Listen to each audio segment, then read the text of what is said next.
Problem with primary failure to connect the prime. Verify that your survey need.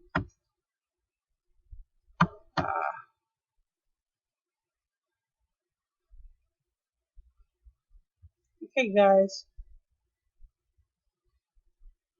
This is our Friday night family Bible study, and I'd like to welcome you to it.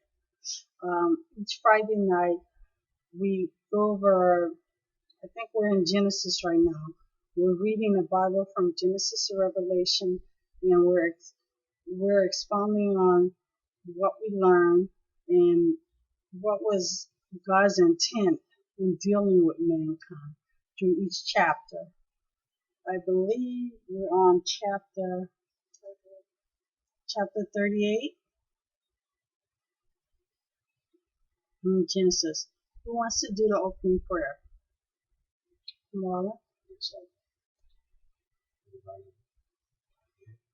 Oh, Heavenly Father, we come to you on this Sabbath night to engage in this study. We ask for you to open our eyes and our hearts to gain a better relationship with you, keep us on the righteous path, to gain a closer relationship with you. Please forgive us for all of our sins. Thank you for the things that you've given us, and travel mercy, good health, and most of all, waking up in the most precious and holy name of Yes. Okay, we see throughout Genesis, God, it's a story of God's relationship with man from the point where Adam sinned in the Garden of Eden up until where we are now. God established a relationship with several individuals, such as Abraham, Jacob. We're reading about Isaac. Well, Abraham, Isaac, his son, and Jacob. And that's where we're at right now. We're reading about Jacob and his sons. What is it? And his sons. Yeah, that includes Joseph. We're going over the story of Joseph, one of Jacob's sons. We're at the point where Rebecca has died, giving childbirth to Benjamin, Joseph's younger son. Joseph's younger brother. Okay, who would like to take off? Anna, would you like to start reading? Chapter 38, loud. And it came to pass at that time that Judah went down from his brethren and turned into a certain Adullamite whose name was Hira. And Judah saw there a daughter of a certain Canaanite whose name was Shua. Yeah, we always have difficulty. These names are difficult, but they can be pronounced. Good.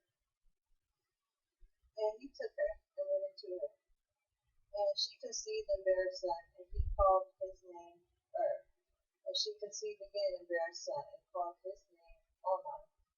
And she went yet again, conceived and bare a son, and called his name Sheba. And he was at Chisholm when she bare him. And Judah took a wife from his firstborn, whose name was Tamar. And Judah's firstborn, was wicked in the sight of the Lord, and the Lord slew him. So, okay, you see that Judah married outside of his tribe, as to say. Jacob had 12 sons, and that's where the 12 tribes of Israel came from. And it was strongly suggested that they marry within those tribes so they can keep the generation going. Okay, so he kills him. Okay, I'm trying to catch up. I'm sorry.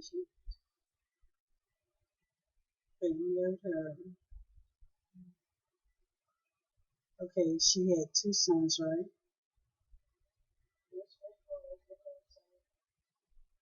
Okay, what verse are you on? Okay, then okay, so the Lord put him to death. And Judah said to well, sorry, excuse me.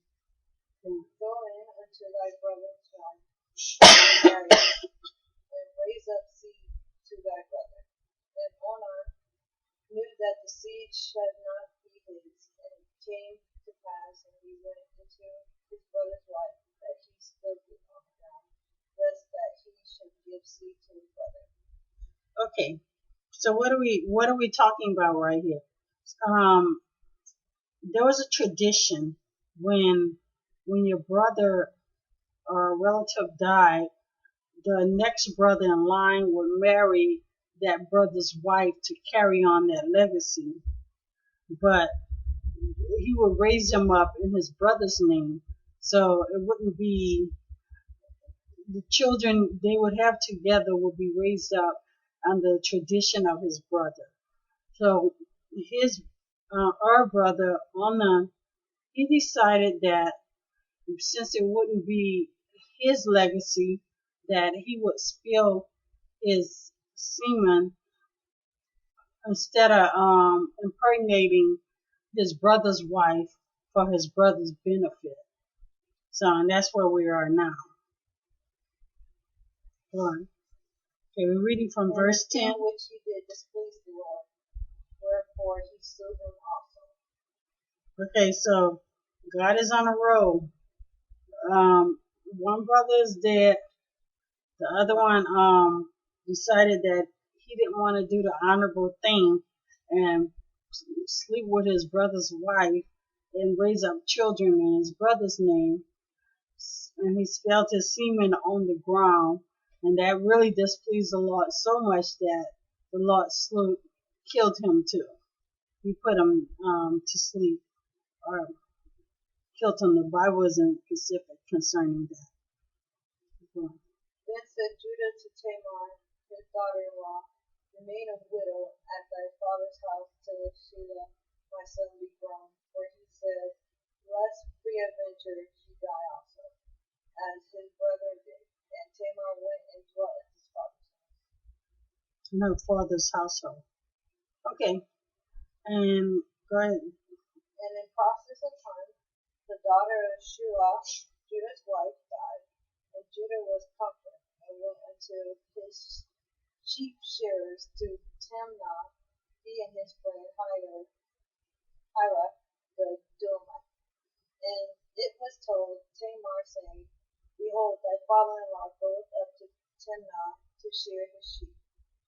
And she put his widow's garments off from her, and covered her with a veil, and wrapped herself, and sat in an open place which is by the way to Timnah. For she saw that Shelah was grown, and she was not given unto him to wife. Okay. This is what's going on. Judah, it says after a long time, Judah's wife, the daughter of Shua, died. So Judah's wife dies, right? Judah had recovered from his grief when he went up to the city, and the men who were shearing his sheep and his friend Hira, they went with him. Okay, so Tamar is his sons, well, his two sons that passed away, that God decided to do away with because they were wicked. Now he had one younger son. Now by this time, the younger son has grown up, and Tamar is still wearing her weeping widow clothes, and she doesn't understand why Judah hasn't given her the younger son to raise up children in the previous son's name. Okay, so she takes off her clothes, her widow clothes, and her veil, and she disguises herself, right? She covers herself with a veil to disguise herself. And she sat down at the entrance of the city, because she's determined to do something about the situation. She has patiently waited for the third son, yet the son has grown up, and Judah doesn't give him to her. So she's about to do something. Let's take up from verse 15. When Judah saw her, he thought her to be a harlot, because she had covered her face. Correct. And he turned unto her by the way, and said, Go to, I pray thee, let me come unto thee. For he knew not that she was his daughter-in-law. And she said, What wilt thou give me, that thou mayest come in unto me? And he said, I will send thee a kid from the flocks. And she said, Wilt thou give me a pledge till thou send it? And he said, What pledge shall I give thee? And she said, Thy signet, and thy bracelets, and thy staff that is in thy hand. And he, I'm sorry. At this point, what she's saying, they're having dialogue, right? Judah doesn't know that that's his daughter-in-law, but she has disguised herself as a prostitute. So Judah wants to get it on with her per se. So he's saying he doesn't have any money or anything to give her. So what he promises her something that he doesn't have in his possession to give her. So she wants collateral to prove that that she can hold till he return what it is that he promises her. Let's see what he promises her. and he gave it to her. And Okay.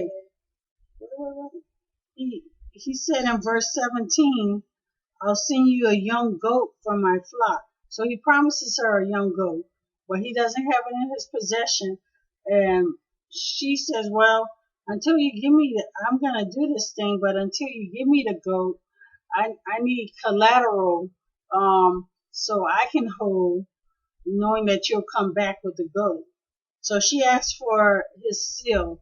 Your seal, maybe a signet ring, and the cord that goes with it, and the staff. It's a staff that he carries in his hand. So then she take it, Anna, from verse 18, the second half. So he gave them to her.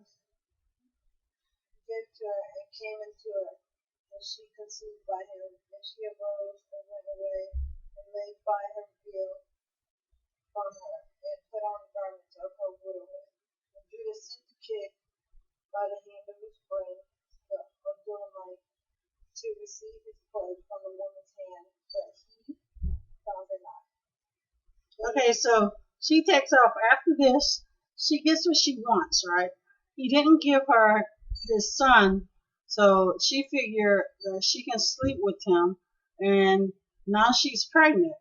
Well, he doesn't know that. He sends back the kid looking for the woman so he can get his staff and his signet ring. But she's gone. She done left the scene. So he's without the signet or the staff. Keep this in mind. Okay. Then he asked the men of that place, saying, Where is the harlot that was openly by the wayside?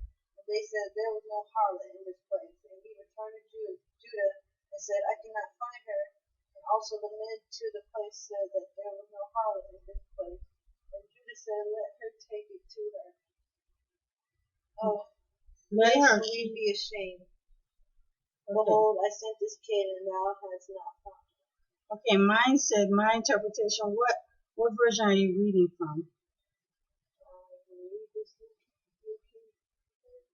Okay, in my version, in verse 23, it says, Then Judah said, Let her keep what she has, or we will become a laughing stock. After all, I did send her this young goat, but you didn't find her. Okay. Marlon, can you take it from verse 24? Yes. About 3 months later, Judah was told the daughter-in-law Tamar is guilty of prostitution, and as a result, she is not pregnant. Judah said, Bring her out and have her burned to death. As she was being brought out, she sent a message to her father-in-law. I am pregnant by the man who owns these, she said. And she added, See if you recognize whose seal and cord and staff these are. Okay, now, Here's the double standard. It was okay for Judah to sleep with a harlot. He didn't care whose sister or daughter-in-law she was. But when his daughter-in-law become pregnant, he wants her put to death. He wants her even further burned to death because he feels that she has violated their name, sacred, by being, she was defiled by someone. Prostitution was a wicked, evil thing. Just as in most cases today, people consider it as. So Judah, he discovers that she's pregnant, right? Someone tells him that she was prostituting out there, and now she has a baby. And he knows it's not by his sons because he didn't give her the last son. So now he wants her brought out, and he wants to put her to death. Okay, verse 25 says, well, As she was being brought out, she sent a message to her father-in-law. I am pregnant by the man who owns thee, she said. Then she added, see if you recognize who seal and cord and stamp these are. okay, now, but Tamar she had a plan of her own. The reason she took off, because the only thing she wanted was to get pregnant to carry on their name and have a child that she could carry on her dead husband's name, the first husband. So here she is. She kept the seal and the staff. So this is where that comes into play. So she says, okay, you want to kill me because I prostituted. Yet, figure out who seal and staff. This is the person that I'm pregnant by. Okay, go on to verse 23. Find out what Judah said. 26, I'm sorry. Judah recognized them and said, she is more righteous than I, since I wouldn't give her to my son Shelah. And he did not sleep with her. Okay, so Judah recognized his fault and the fact that she was more righteous, that she had to go through this extreme to do this just so that she could claim her right to be married to his third son. Yet he refused to give that son to her, thinking that a curse or something bad would happen to him because in his view, she had been unlucky with the other two. And he wanted to save this one for himself. So he never slept with her again because he acknowledged the fact that she was still his daughter-in-law, and she got what she wanted in the end too. Let's see. Okay. 27. When the time came for her to give birth, there were twin boys in her womb. As she was giving birth, one of them put out his hand. So the midwife took a scarlet thread and tied it on his wrist and said, this one came out first. And when he drew back his hand, his brother came out, and she said, so this is how you were broken out. And he was named Perez. Then his brother, who had the scarlet thread on his wrist, came out, and he was named Zerah. Okay. That Perez means breaking out. So the one with the red scarlet was Perez or the other one? Okay. So Zerah was the one with the red scarlet, but he decided to pull his hand back in, and Perez decided to take his opportunity to come out. Okay, Zerah means scarlet or brightness. So she not only had one child, but she had two children, and both were boys. Boys were considered blessings. They had, I hate to say for a lack of better expression, more value than females. Okay, let's go on to 39. Now Joseph had been taken down to Egypt. Potiphar, an Egyptian who was one of Pharaoh's officials, the captain of the guard, bought him from the Ishmaelites who had taken him there. The Lord was with Joseph so that he prospered, and he lived in the house of his Egyptian master. When his master saw that the Lord was with him and that the Lord gave him success in everything he did, Joseph found favor in his eyes and became his attendant. Potiphar put him in charge of his household, and he entrusted to his care everything he owned. And let's stop for a second. For those that do not know the story of Joseph, Joseph was one of the 12 children that Jacob had, and Jacob showed favor toward Joseph because he was from one of his favorite wives, Rebecca, and he was her firstborn. And she didn't have children for a long, long time, and plus he was his child of his old age. So he showed a lot of favoritism, and he didn't even try to hide it. He made him this special coat of many colors. It was a coat of a lot of colors, and Joseph valued it. But Joseph had 10 other brothers that despised him because of his father's favoritism. But Joseph also had a gift from God where he would have dreams and he can interpret dreams. And he would tell his brothers and his fathers about his dreams, which in most cases he was a ruler over them. And that didn't set too well with the brothers. The brothers they got very salty, as my teenagers used to say, at the fact that Joseph would even consider himself the last born. Well, later his mother had another child, the last born, yet that he was better than they were.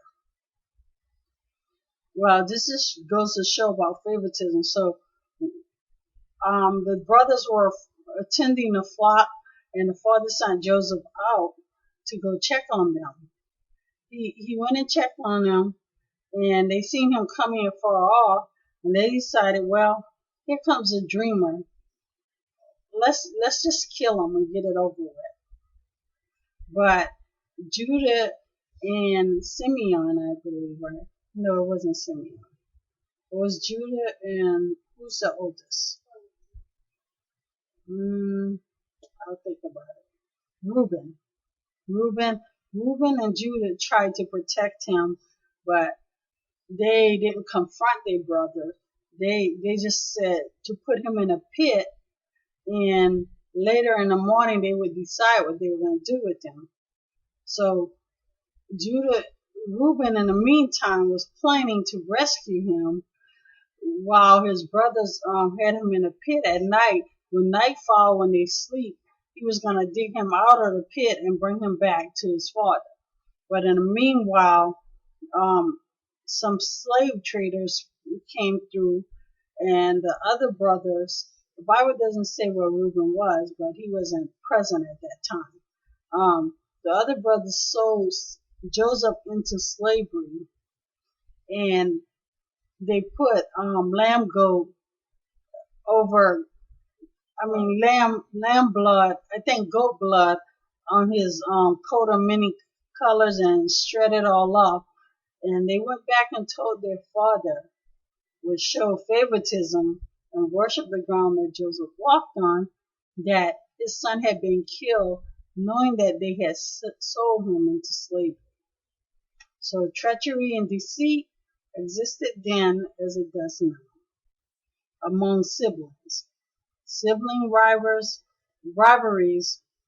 were very, just like they're alive and well today, same thing existed back then. Okay. So Joseph is sold into slavery, and Pharaoh's captain of the guard buys him. He becomes a slave in his household. Now, where are we? Let's start from verse 5. Marlon? From the time he put him in charge of his household, and all of that he had bless the household of the Egyptian because of Joseph. The blessing of the Lord was on everything Potiphar had, both in the house and so Potiphar left everything he had in Joseph's care. Joseph was in charge. He did not concern himself with anything except the food he ate. So Joseph became the man. Joseph was only second in charge to his owner. Joseph was in charge of everything except only thing his owner had to worry about what he was going to eat. So Joseph training that his father had instilled in him now came to play. He did show him special attention, and it doesn't justify the attention he showed him, but now it makes his stay, how would I say, it makes him a slave of value. Okay. It says, so now Joseph was well built and handsome. And after a while, his master's wife took notice of Joseph and said, "Come to bed."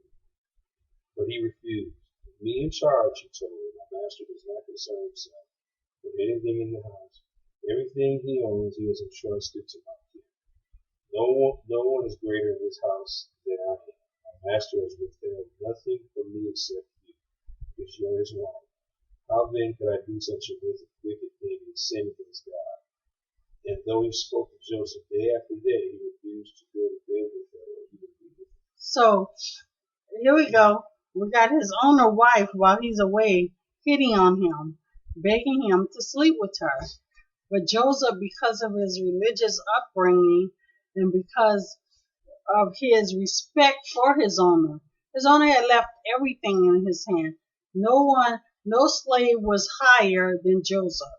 Joseph was in charge of everything, but his owner, Joseph, refused to sleep with his wife because of his respect for first God and his respect for his owner.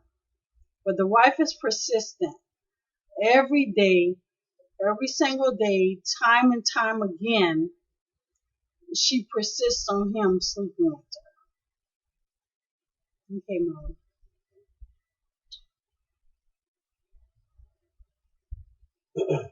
One day he went into the house to attend his duties, and none of the household servants was inside. She caught him by his cloak and said, "Come to bed with me." But he left his cloak in her hand and ran out of the house. When she saw that he had left his cloak in her hand and ran out of the house, she called her household servants. "Look," she said to them, "this Hebrew has been brought to us to make sport of us. He came in here to sleep with me, but I screamed. When he heard me scream for help, he left his cloak beside me and ran out of the house." She kept his cloak beside her until his master came home. Then she told him this story. "The Hebrew slave you brought us came to me to make sport of me, but as soon as I screamed for help, he left his cloak beside me and ran out of the house." Okay, now what is going on? She comes to the conclusion that absolutely under no circumstance Joseph isn't going to sleep with her. So when she tries to grab him and he leaves his cloak, his covering in her hand, she feels rejected, dejected, and she decides to make, if she can't have him, no one's going to have him. So she screams out for the other servants, and she accuses him falsely of trying to rape her or sleep with her, even though it was her. She was the aggressor in the whole situation. But Joseph kept, and sometimes we as Christians, we have to do like Joseph did. We have to run away from situations that mean us harm, situations that test our how would I say it, that test our Christian faith. Sometimes we have to walk away from things. Sometimes we have to run away from things. God has called us. He says that with every temptation, He allows a way out. So no one is tempted we're not tempted of God. We're tempted of our weaknesses. God only provides the way out from us giving into those weaknesses. And just like with Joseph, Joseph seen the way out and he took it. Even if it meant leaving his clothes behind, he left his clothes behind. Joseph was out of there. So she feels humiliated at the fact that this guy just doesn't want her. And she makes what they say, a mountain out of molehill. And she wants to be vindictive. She wants to get even. She wants to see that he pays the ultimate sacrifice for his denial of her. Okay, is it 19? When his master heard the story, his wife told him, saying, "This is how your slave treated me." He burned with anger. Joseph's master took him and put him in prison, the place where the king's prisoners were confined. But while Joseph was there in prison, the Lord was with him. He showed him kindness and granted him favor in the eyes of the prison warden.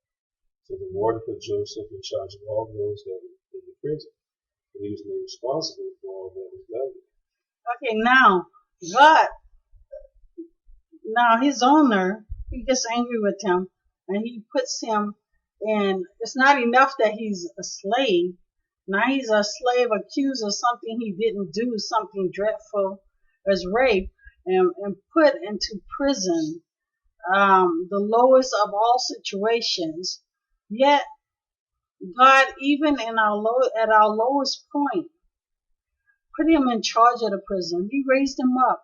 Every time that Satan used instruments to put Joseph down, to try to test his faith that he would give up, God somehow raised him up again. And that's how our faith should be in God. We should have faith like Joseph had in God, no matter what. No matter how good it looks, no matter how profitable it looks, no matter if it means betraying our God and betraying our faith, then we should run from it. And whether it be prison or whatever come, let that come, because we know that God already has a plan for us. It doesn't matter what the situation is. As long as we have God, we know we'll rise again out of that situation. And that's what we see Joseph at. Even at his lowest point, he's still ahead. Okay, it says 22. The warden paid no attention to anything under Joseph's care, because the Lord was with Joseph and gave him success in whatever he did. Okay, well, next week for Friday night Bible study, we'll be taking up Genesis 40. But some of the things we need to make note of is that Joseph's situation. Joseph was an innocent party in all this. I mean, his father showed favoritism. It made him stood out. Instead of the brothers being patient, they decided that they wanted to kill him, but second best thing, sell him into slavery. So Joseph, he's sold into slavery. He becomes the head of the household outside next to the owner. Refuses to touch the owner's wife, kicked in prison. Now he's back in charge again. Next week we'll learn what experience God takes him through. But what we need to learn from these experiences is that no matter what happened, it was about 3 strikes against Joseph. But each time he put his faith in God, knowing that no matter what has happened, God is going to raise him up again. And this is a good note to parents concerning kids. We need to teach our kids the ways of the Lord. We need to teach our kids how to reverence God and respect him, that they will respect us. And that when they get in difficult situations, that they'll be able, like the Bible said, to raise up a standard against it. To raise up God's word, knowing that God is in charge of everything. And that no matter if somebody falsely accuses you, no matter what situation you find yourself in, if you have faith in God, he will deliver you out. Well, until next week, thank you for watching and thank you for joining in our family Bible study.